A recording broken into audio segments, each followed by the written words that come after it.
What would you do if everything you trusted was suddenly turned against you? Imagine sitting in your royal chambers, the walls that once promised safety now closing in, as the people you relied on most, your closest advisors, the ones sworn to protect your crown, plot your downfall. This is not a story whispered in hushed tones across the corridors of history. This is the brutal reality of queens betrayed by their own councils, women whose power made them targets in a game they never agreed to play. The question isn't whether betrayal exists, but whether you are prepared to confront its consequences when the architects of your ruin wear the robes of loyalty. Queens, despite the majesty and splendor surrounding them, were never untouchable. They walked halls lined with gold, but their steps echoed in corridors of deception. Every handshake could conceal a dagger. Every whispered counsel might be a weapon aimed at the heart of the monarchy. Their advisors, the king's confidants, the chamber officials, the strategists, were often men who calculated loyalty as a currency, trading it for favor, wealth, or survival. And when ambition outweighed allegiance, even the most revered queen could find herself ensnared in a web she did not see coming. Picture the morning the betrayal began. Perhaps it was subtle at first, a letter intercepted, a meeting scheduled without your knowledge, the quiet repositioning of allies who once swore fealty. By the time the queen senses the storm, it is already upon her. Advisors whisper in her absence, influence courtiers to question her decisions, manipulate the perception of her authority. The throne, once a seat of unquestioned power, becomes a cage built from promises broken and secrets hoarded. Fear and uncertainty spread like wildfire through the palace. The queen, trained in diplomacy and statecraft, finds that all the knowledge in the world cannot shield her from those who would dismantle her life from within. But the consequences of betrayal were never just political. They were profoundly personal. The advisors who orchestrated the queen's downfall understood the psychological power of isolation, of watching her influence diminish day by day, of turning allies into enemies. Courts whispered her missteps, amplifying small errors into scandals. Every decree she issued was scrutinized and subverted. Every alliance she formed was challenged. The weight of constant suspicion gnawed at her judgment, forcing her to question even those who remained loyal. And in that silence, in that creeping terror, history was quietly rewritten to mask the crime committed within these gilded walls. This is why stories of betrayed queens are so chilling. They reveal the machinery of human cruelty and ambition operating with precision. The advisor who smiles and bows before the monarch may simultaneously be sharpening the tools of her undoing, knowing that by the time the queen realizes, her options are already gone. History has often celebrated victories and marriages, alliances and conquests. Yet it is these hidden betrayals that carve some of the deepest scars, shaping empires while erasing the women who once wielded power with grace and intelligence. Have you ever felt the sting of someone you trusted turning against you? Fica comigo até o final. Because what you are about to discover will not only shock your understanding of history, but force you to question how power, loyalty, and ambition collide in ways that are both timeless and terrifying. Share your thoughts in the comments. What would you have done if you were in her place? And if this glimpse into the hidden darkness of royal courts fascinates you, don't forget to like this video and check that you're subscribed so you can follow every story the world tried to erase. The shadows of these betrayals stretch across centuries, and their echoes are only now being uncovered.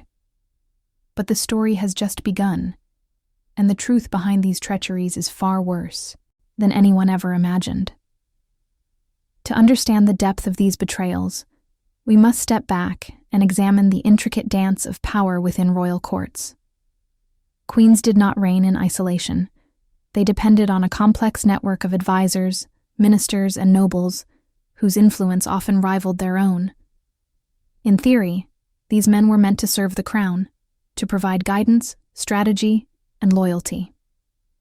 In reality, the crown itself became a prize, a symbol of authority that some would stop at nothing to control. The court was a living organism, each member moving in patterns of ambition, fear, and deception. A whisper in the right ear, a carefully placed rumor, a subtle shift in allegiance. These were weapons as lethal as any sword, capable of toppling a ruler without a single battle fought. For centuries, women who sat on thrones faced an additional, almost invisible adversary. The prejudice embedded in the very institutions designed to support them. Advisors often viewed queens as temporary or ornamental, their authority contingent upon the whims of tradition, gendered expectation, or the strength of their consorts. A misstep could be magnified endlessly, their decisions scrutinized not merely for efficacy, but for conformity to the rigid standards imposed by men who understood power as theirs by default. In this environment, loyalty was transactional, and betrayal was an art form perfected over lifetimes of observation, negotiation, and manipulation. Every court had its silent manipulators, shadow figures whose work was never recorded, but whose impact echoed through dynasties. Consider the subtle strategies employed to undermine a queen's authority. Advisors might redirect funds, delaying critical payments to loyal military commanders or merchants to create an illusion of incompetence. Messages could be intercepted or misdelivered, orders twisted to create confusion, trust eroded in the shadows. Courtiers, once allies, were quietly incentivized to question every judgment, to cast doubt on the queen's intentions. Even her closest confidants could be turned, lured by promises of wealth, power, or influence. And when the queen attempted to act, she often found herself facing resistance not from enemies outside her realm, but from the very people entrusted with ensuring the stability of her rule. This environment fostered psychological warfare of a scale few modern minds can fully comprehend. Queens were forced to navigate treacherous waters where misreading a tone, misunderstanding a message, or failing to anticipate an advisor's hidden motive could lead to exile, imprisonment, or worse. The palace, which should have been a place of governance and strategy, became a labyrinth of suspicion. The mental and emotional toll was relentless. Sleepless nights spent calculating loyalty, constant vigilance against hidden schemes, the crushing isolation that comes when the people who should protect you become the architects of your undoing. Some advisors were overt in their ambitions, staging coups or openly allying with foreign powers. Others were more subtle, embedding themselves in the queen's daily life, influencing decisions, guiding her hand in ways that seemed beneficial, but secretly served their interests. These were the ghosts of the court, present in every council meeting, every diplomatic negotiation, every letter signed in haste. Their influence could alter the course of wars, redirect marriages, and shift alliances, all without the queen fully realizing the magnitude of their manipulation until the consequences were already irreversible. This is why understanding the context of these royal betrayals is critical. These women were not merely victims of bad luck. They were operating in an environment engineered to test, weaken, and ultimately control them.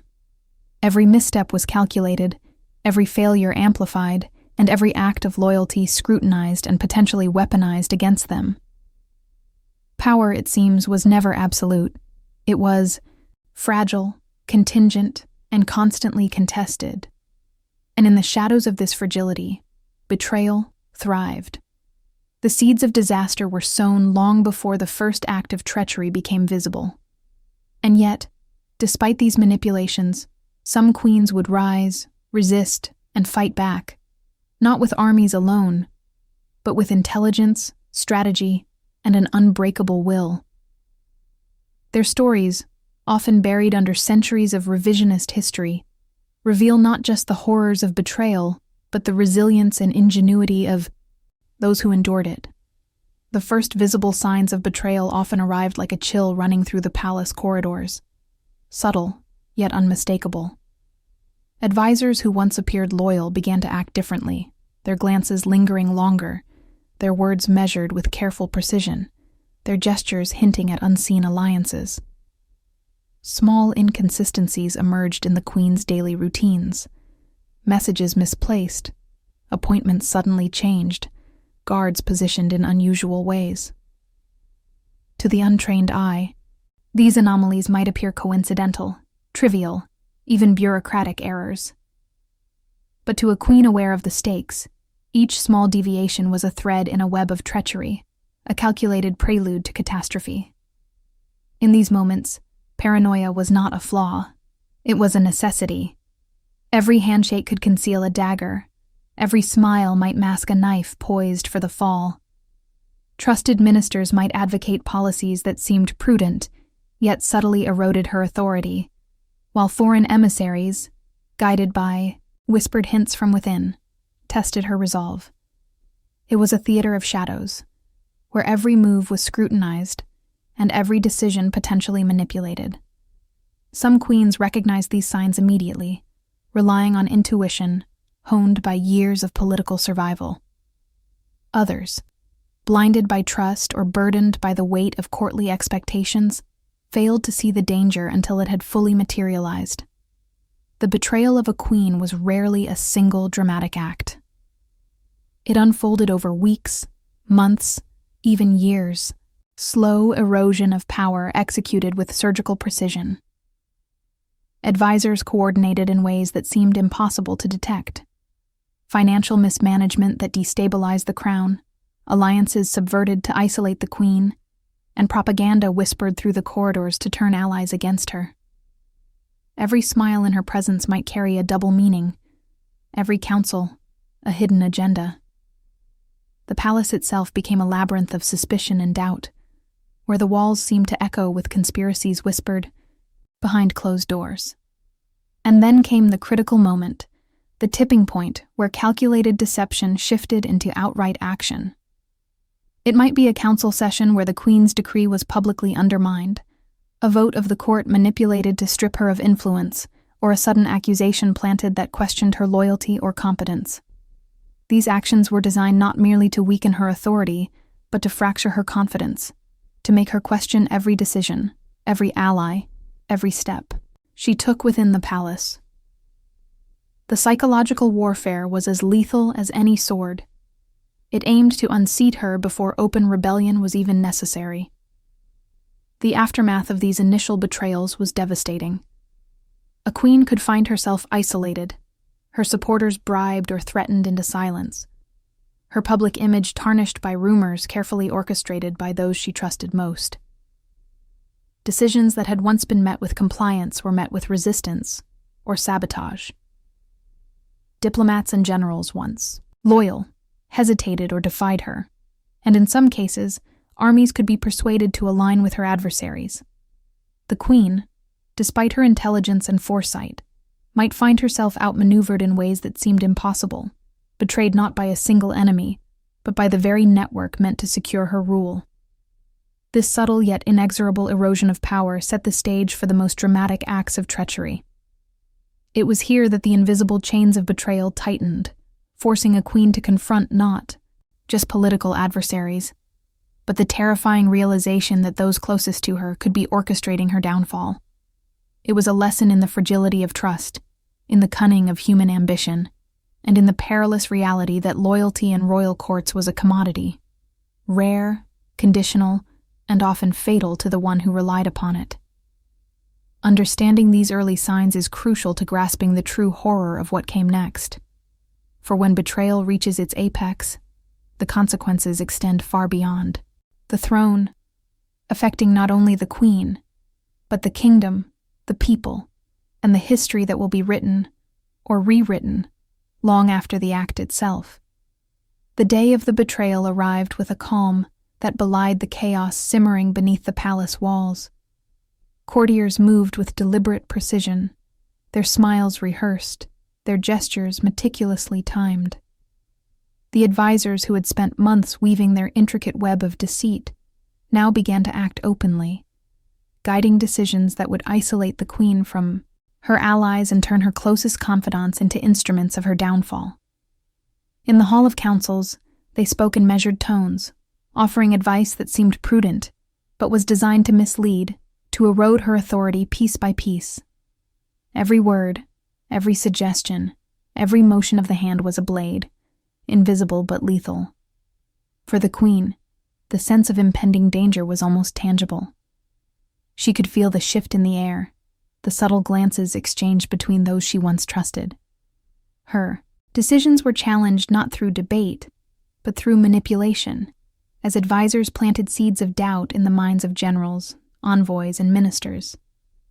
Orders she gave were delayed, misinterpreted, or quietly ignored, while opponents who had once been neutral were guided to act against her interests.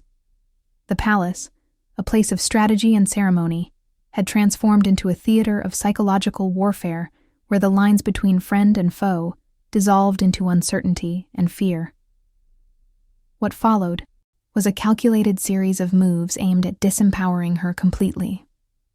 Advisors exploited her vulnerabilities, both personal and political, amplifying the slightest misstep into evidence of incompetence or weakness. Allegiances were fractured, and whispers of disloyalty spread throughout the court. Even the queen's household staff, carefully selected over years, were subtly turned against her, bribed or coerced into passing information to those orchestrating the betrayal. Each step she took was monitored, each decision subtly countered, until the queen began to feel the suffocating weight of isolation. By the afternoon, the trap was complete. In a council meeting designed to appear routine, her advisors openly contradicted her, questioned her judgment, and subtly suggested alternative policies that undermined her authority. The courtiers present, unsure who to trust, hesitated or followed the lead of the conspirators, leaving her vulnerable.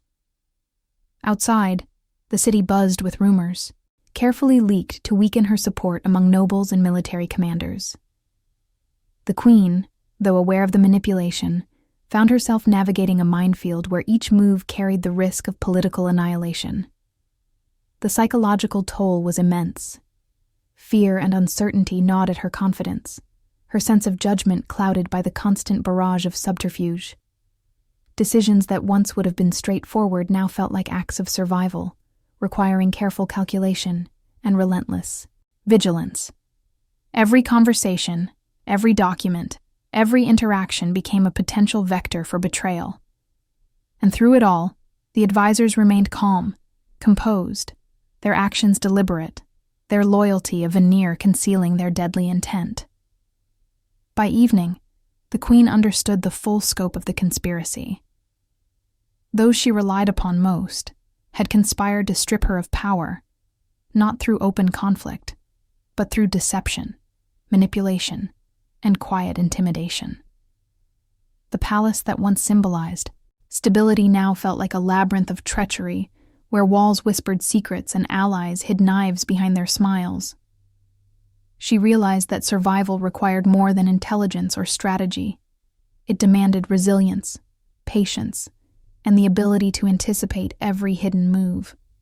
What would you do if the people you trusted most were the architects of your downfall? How would you respond when the very hands meant to guide you instead push you toward ruin? Share your thoughts in the comments below. Have you ever faced betrayal that shook your trust to its core? Your story matters, and by sharing it, you continue the conversation about loyalty, power, and resilience. Don't forget to like this video if you're fascinated by these hidden histories, and check if you're subscribed to Follow the Stories That History Tried to Erase. Once the betrayal was fully in motion, the consequences for the queen were immediate and relentless. Her authority, painstakingly built over years, began to crumble under the weight of manipulation and intrigue. Advisors who once offered guidance now redirected resources, subtly undermining her initiatives while presenting themselves as loyal mediators. Military commanders hesitated, unsure whether to follow her orders or await further instruction from those who had planted seeds of doubt. Even diplomatic envoys, trained to respect the crown, began questioning her judgment, interpreting hesitation as weakness and strength as recklessness. The court itself became a battlefield, fought not with swords and shields, but with whispers, hidden alliances, and carefully timed acts of sabotage. The queen's every decision became a trap. An order to reinforce a border outpost might be ignored or delayed, leaving her army vulnerable. Financial allocations could be diverted, ensuring her initiatives faltered and her reputation weakened.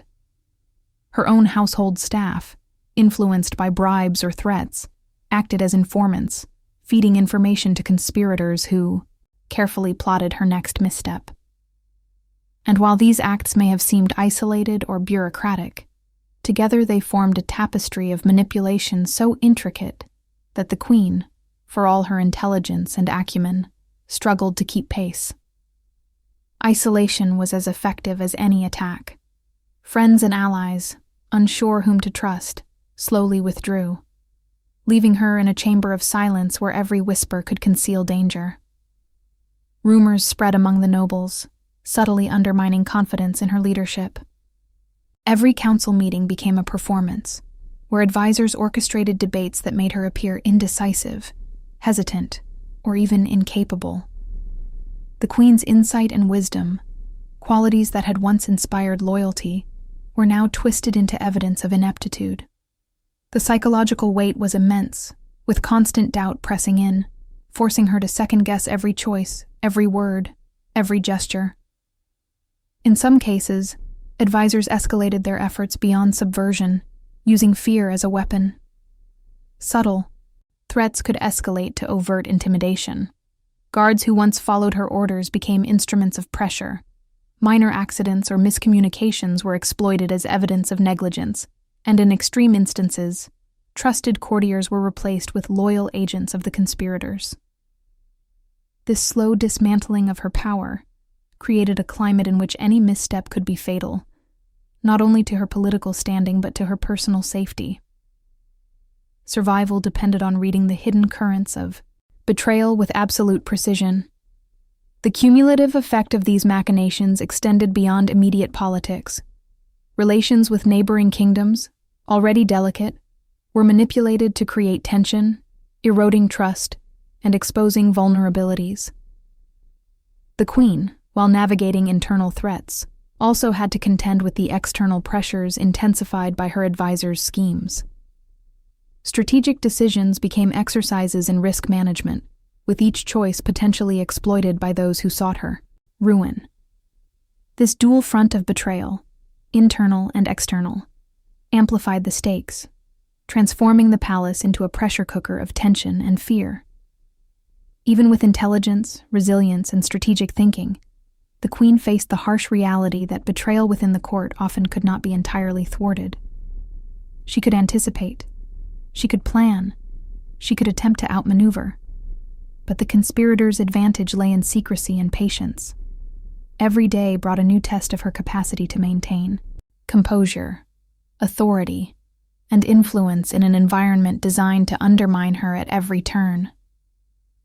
The line between survival and collapse became razor thin, and the consequences of failure extended far beyond personal loss, shaping the fate of entire realms.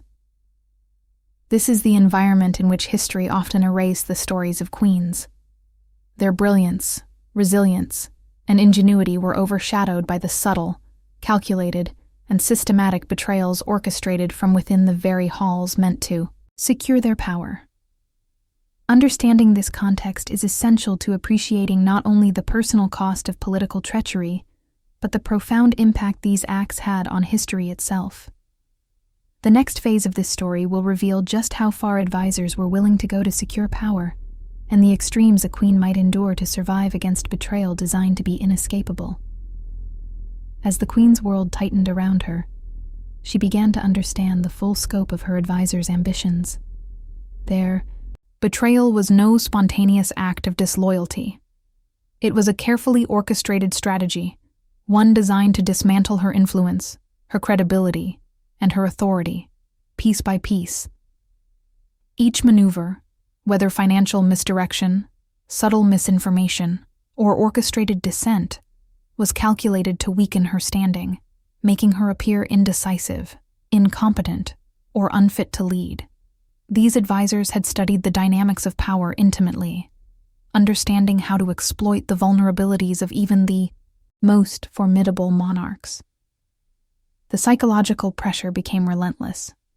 Nights were spent awake, reviewing every decision, every conversation, every encounter, questioning whom she could trust. Advisors who had once guided her with wisdom now operated as unseen saboteurs, quietly shaping events to their advantage. Allies were turned against her, loyalty questioned, and her reputation slowly eroded in the eyes of those she relied on most. Even her personal counsel, those whose voices had once carried weight in private deliberations, could be manipulated, their advice twisted into subtle tools of undermining her authority. This betrayal was not limited to private manipulation. Public perception became a battlefield as well. Rumors, carefully planted by those seeking to unseat her, spread among courtiers, military leaders, and foreign envoys. A minor misstep could be exaggerated into scandal, and even her successes could be reframed as mistakes or acts of favoritism. The advisors controlled the narrative, subtly altering the court's perception of the queen, ensuring that her influence waned even as she worked tirelessly to maintain stability. In this environment, every action was scrutinized, every decision interpreted through a lens of suspicion. The queen's strategies to counter this betrayal were complex and fraught with risk. She relied on intelligence, cultivating discreet networks of loyal allies who could provide insight into the advisor's schemes. She had to anticipate moves before they occurred, to think several steps ahead in a game where one error could mean political annihilation or personal danger.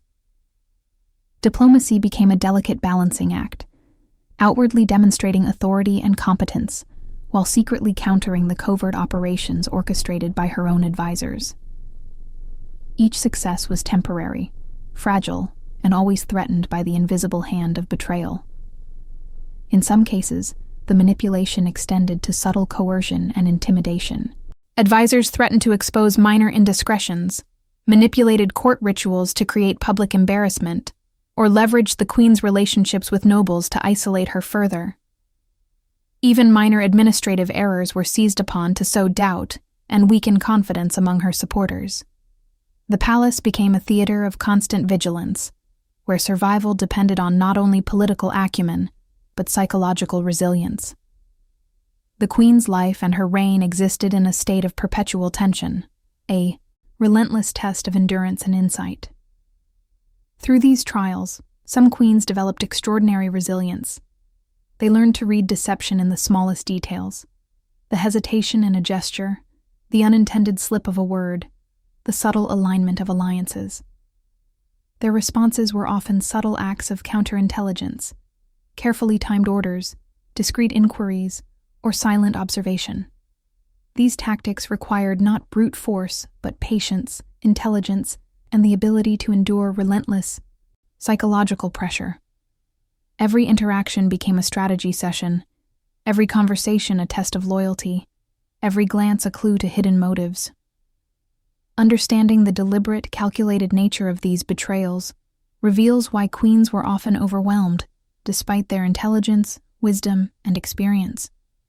History tends to focus on open battles and conspicuous acts of treachery, but the most effective betrayals were those executed quietly, with precision, and with a patient understanding of human psychology.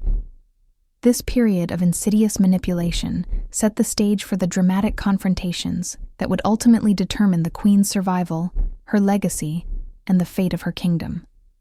By the time the full extent of the betrayal became clear, the queen had already been isolated for weeks, her influence steadily eroded by the subtle manipulations of those she once trusted. Advisors who had sworn loyalty now acted as shadow rulers, guiding the court and the kingdom in ways that favored their own ambitions while presenting a veneer of compliance to the crown. Every decision she attempted to make was quietly undermined. Letters intercepted or altered, decrees delayed or miscommunicated, and allies subtly coerced to question her judgment. The very instruments meant to maintain order were transformed into tools of her undoing, leaving her vulnerable to political collapse. This is where the human element of treachery reveals its true power. The Queen could see the betrayal in patterns, the timing of messages, the placement of loyalists at key positions, the gradual shift in loyalty among military leaders and courtiers. But recognizing the betrayal was only part of the struggle. Acting against it was fraught with danger. Confronting the conspirators openly risked outright rebellion, yet failing to respond could result in total control of the kingdom being transferred to those plotting her downfall. The court had become a chessboard where each move was life or death, and the Queen's pieces were continuously shifted, replaced, or eliminated by unseen hands. Some conspirators were bold, executing visible acts to test the Queen's authority. Council meetings manipulated to publicly undermine her, policies overturned without explanation, and strategic alliances eroded. Others were silent, working in shadows, orchestrating rumors and sowing mistrust among the populace and the nobility. The Queen's advisors had mastered the art of indirect control, ensuring that every act of betrayal appeared as coincidence, mistake, or even the Queen's own error. To her supporters, her decisions seemed increasingly flawed, and the Queen herself began to question her judgment, as fear and uncertainty gnawed at her confidence. The stories of these forgotten queens are chilling, because the betrayal was as much psychological as it was political. Advisors would manipulate perceptions to ensure that any attempt at resistance seemed futile. Alliances that should have offered support were subtly dismantled. Diplomatic channels were sabotaged. Information was distorted to shape the narrative in favor of the conspirators. The Queen, who had relied on both intellect and intuition, faced a relentless campaign designed to exhaust her will, cloud her mind, and isolate her from every source of power. It is in these moments that history often loses its heroes. The queens who endured such betrayals were rarely celebrated. Their stories were quietly erased or reframed to diminish their agency. Some resisted openly, maneuvering carefully to expose conspiracies, reclaim authority, or secure allies outside the palace walls. Others were forced to navigate the betrayal in silence, their influence gradually stripped until survival became the only objective. The palace, which should have been a seat of leadership, became a labyrinth of psychological warfare, where every interaction carried the weight of life and death for the crown and the kingdom alike. What fascinates historians today is the ingenuity and audacity of these conspiracies, the way betrayal was engineered with patience and precision. And yet, even in the darkest hours, some queens demonstrated remarkable resilience, finding subtle ways to reclaim agency and resist subjugation. These stories, often forgotten, offer a window into the complexity of power, the human capacity for deception, and the extraordinary strength required to confront betrayal at the highest levels. Which of these stories shocks you the most? How would you react if someone you trusted completely orchestrated your downfall? Share your thoughts in the comments below. Your perspective helps uncover the human side of history that textbooks often omit. As the betrayal progressed, some queens discovered that survival required more than mere awareness. It demanded strategy, cunning, and the ability to anticipate every hidden maneuver. They had to navigate a court saturated with deception, where every smile could conceal ambition and every whisper might carry a deadly agenda. It was no longer a matter of ruling. It was a matter of endurance, of outlasting a network of enemies whose power was invisible yet pervasive. Every decision, every interaction, every alliance had to be weighed against the potential for subversion, leaving little room for error or miscalculation. Queens who resisted these manipulations often relied on intelligence networks, discreetly communicating with loyal supporters outside the immediate reach of treacherous advisors. Messages were sent under the guise of routine correspondence. Allies were consulted in secret, creating a web of information that allowed the Queen to stay one step ahead. These subtle acts of resistance were themselves acts of courage, requiring patience, foresight, and the understanding that overt confrontation could trigger catastrophic retaliation. The stakes were never abstract. Each choice carried consequences that could ripple across the kingdom, affecting the lives of thousands. Diplomacy became a vital tool in this precarious environment. The queen's relations with neighboring states, envoys, and distant nobles were carefully cultivated to create buffers against internal conspiracies. Alliances were reinforced subtly, through gestures, letters, and ceremonial displays, masking the queen's true intentions, while ensuring that she was not completely isolated. These measures required not just political acumen, but psychological insight, she needed to understand not only her allies' motivations, but also the ambitions and fears of those plotting her downfall. Some advisors, sensing resistance, escalated their tactics. Financial manipulations became more pronounced, orders were subtly obstructed, and misinformation was disseminated to create distrust and confusion.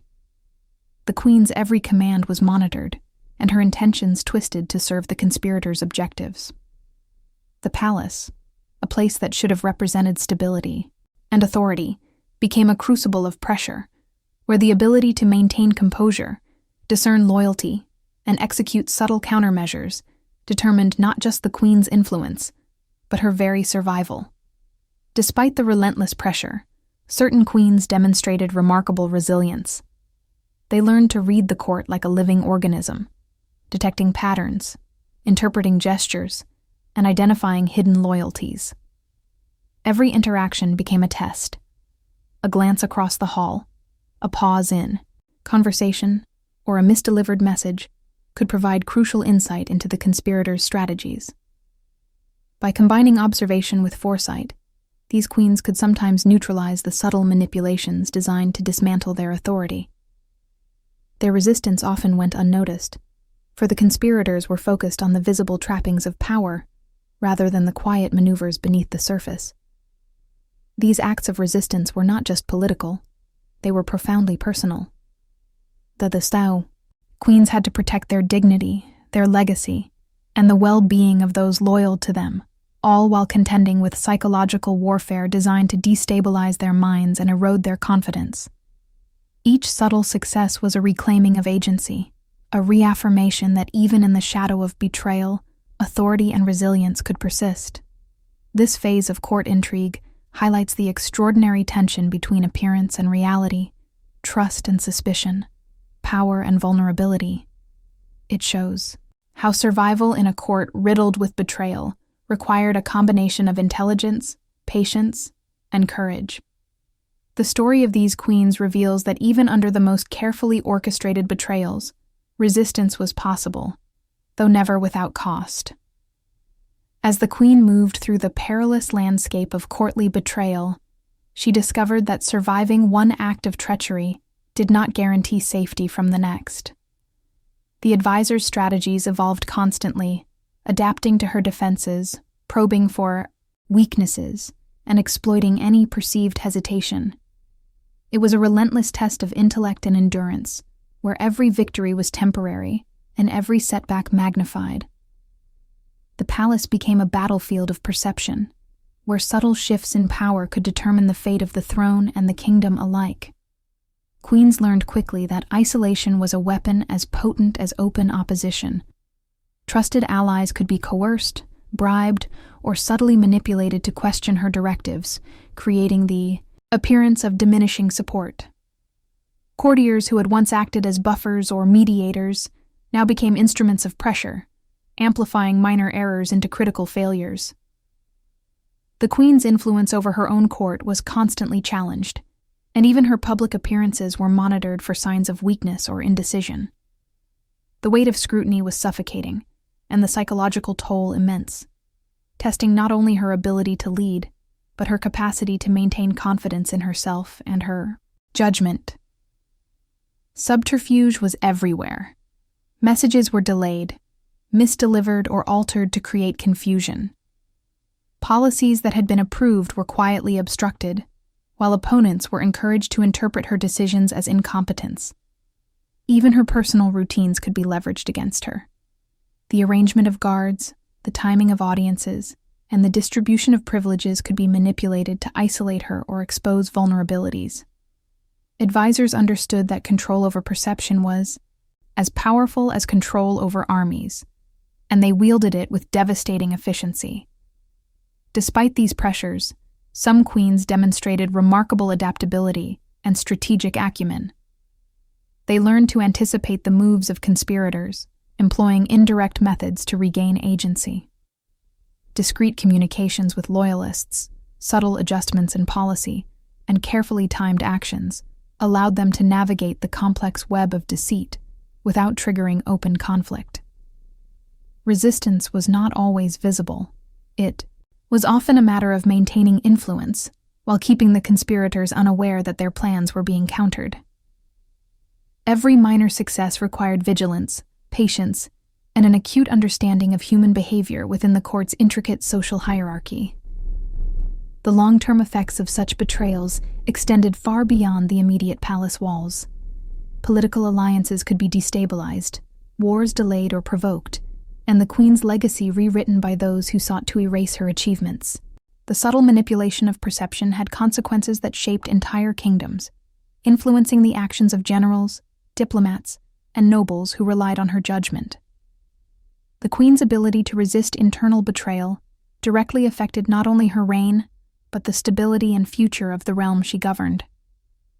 What emerges from these episodes is a profound understanding of power and vulnerability. Queens who survived such treachery were forced to cultivate extraordinary resilience, intelligence, and strategic foresight. Their stories, often minimized or erased in historical records, reveal the intricate and devastating interplay of loyalty, ambition, and betrayal at the highest levels. These lessons extend beyond history, illustrating the human capacity for both deception and perseverance in the face of relentless opposition. The narrative of betrayal and resistance shows that even in environments designed to undermine and destroy, agency and influence could still be reclaimed. The next chapter in this story will explore how some queens transformed these challenges into opportunities for remarkable acts of survival, cunning, and ultimate influence, despite the relentless treachery that surrounded them. As the betrayal reached its peak, the queen confronted the full scale of her advisors' machinations.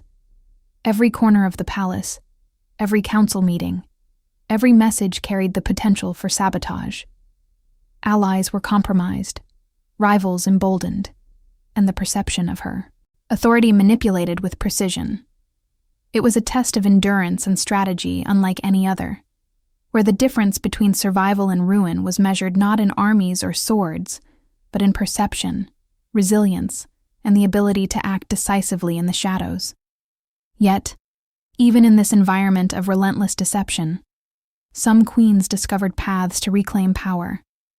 They learned to anticipate the moves of conspirators, to play the court like a grand game of chess, turning misdirection and manipulation to their advantage.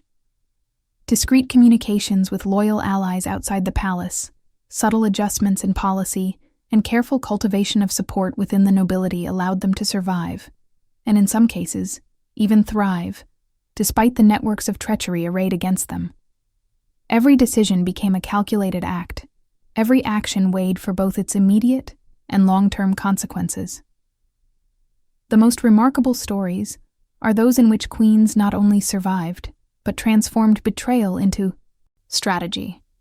They leveraged the very conspiracies designed to destroy them, redirecting momentum, exposing weaknesses in their adversaries, and asserting control over the narrative of their reigns. Historical records, often incomplete or biased, only hint at these victories. But when pieced together, they reveal extraordinary intelligence, courage, and perseverance. The queen's survival was never just about retaining her crown.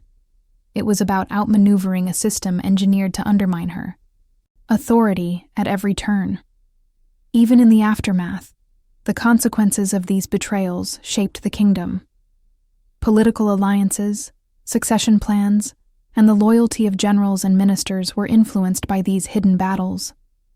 The subtle psychological warfare waged within the palace had effects that extended far beyond the immediate circle of power, altering the course of history in ways that were never fully documented. The queen's ability to navigate these treacherous waters determined not only her legacy but the stability and future of the realm itself. For those who have followed her journey through deception, manipulation, and near constant peril, the lesson is clear. Survival required not only intelligence but a profound understanding of human behavior, ambition, and loyalty.